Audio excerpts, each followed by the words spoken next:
आज आपण शिकणार आहोत पत्रलेखन. पत्रलेखन दोन प्रकारचे असतात, एक औपचारिक आणि एक अनौपचारिक.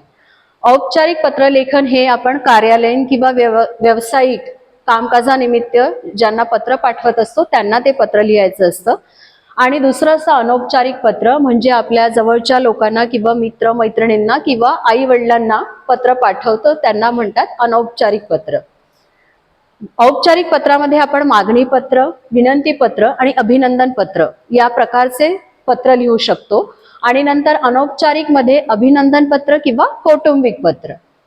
आता पत्रलेखन कसे करायचे? पत्रलेखन करत असताना आजच्या आधुनिक तंत्रज्ञानाप्रमाणे आपल्याला ईमेल पॅटर्ननी पत्र लिहायचं असतं. आता ईमेल पॅटर्ननी म्हणजे डाव्या बाजूलाच सगळा आपला फॉर्मॅट आला पाहिजे. सगळ्यात पहिले पत्राची सुरुवात करताना दिनांक लिहायचं. दिनांक लिहित असताना आपण जी दिनांक लिहिलेली आहे, जी डेट लिहिलेली आहे ती 13 लिहिली आणि मग एप्रिल असा महिना नाव लिहायचं आणि 2026. त्यानंतर प्रति, ज्याला आपल्याला पत्र पाठवायचं आहे त्याच्या आधी आपण लिहायचं प्रति.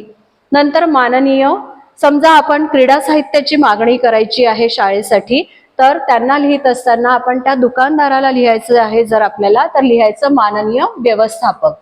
मग विषय काय आहे आपल्याला की शाळेसाठी आपल्याला क्रीडा साहित्याची मागणी करायची आहे तर ते एका ओळीत येईल एवढाच आपल्याला तो विषय लिहायचा आहे. नंतर महोदय पासून सुरुवात करायची आणि आपला मुख्य मजकूर काय आहे.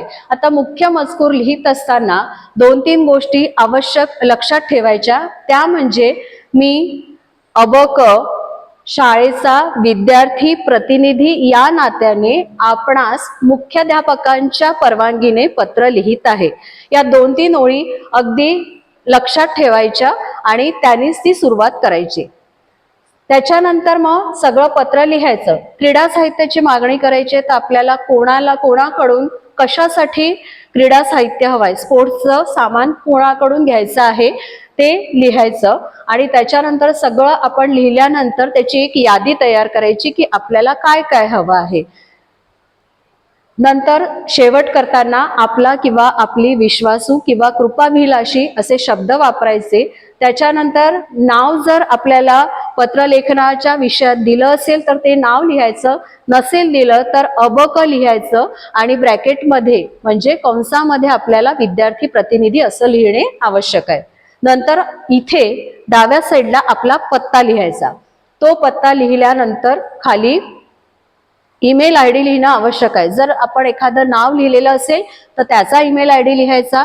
जर नाव नसेल लिहिलं तर अबक लिहिलेलं असेल तर abc ईमेल आय डी लिहून abc@gmail.com एवढं लिहून हा पत्राचा फॉर्मॅट तयार करायचा.